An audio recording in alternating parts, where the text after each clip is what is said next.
पागल? कहीं मैं पागल तो नहीं? चलिए, जैसा मर्जी आप सोचिए, क्योंकि ये पागलपन जो है वो किसी की आँखों में से दिल में उतरना है, ठीक है? उसके दिल में क्या है, उसकी आँखों से पढ़ना, ये पागलपन है। तो बहुत बार आप देखिए, आपके पास जब, बताती हूँ मैं, पोस्टमैन आते हैं, आज भी आते हैं। कोरियर सर्विसेज शुरू होने के बाद उनकी वैल्यू इतनी नहीं रही, लेकिन एक बुज़ुर्ग पोस्टमैन जब आपका संदेश लेकर आता है तो आंखों ही आंखों में कहता है, परमात्मा, मैंने तो इनका संदेश इन तक पहुंचा दिया, लेकिन मेरी बेटी ब्याहने वाली बैठी है, उसके लिए कौन आगे आएगा? कैसे मैं उसका ब्याह करूंगा?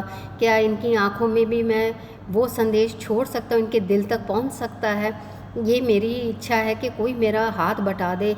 मेरे जो अब बुढ़ापे में हड्डियां चलती नहीं, जवाब दे रही हैं, लेकिन मैं किसी मजबूरी से घिरा हुआ हूँ।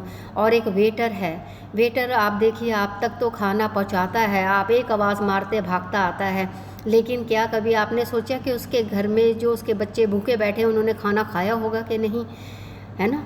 अच्छा, और जो आप देखिए, जब सड़कों पे हम ड्राइव कर रहे हैं, बड़े गाने शाने सुन रहे हैं, और छोटे छोटे बच्चे आके पेन बेचते हैं आपके सामने, और ये गुब्बारे बेचते हैं, कहते हैं अंकल थोड़ा सा तो कुछ दे दो, आप तो खा ही लेंगे, हमारा भी ख्याल कीजिए, हम भी बच्चों की तरह ही हैं आपके। कभी ख्याल जाता है उन चीज़ों पे आपका?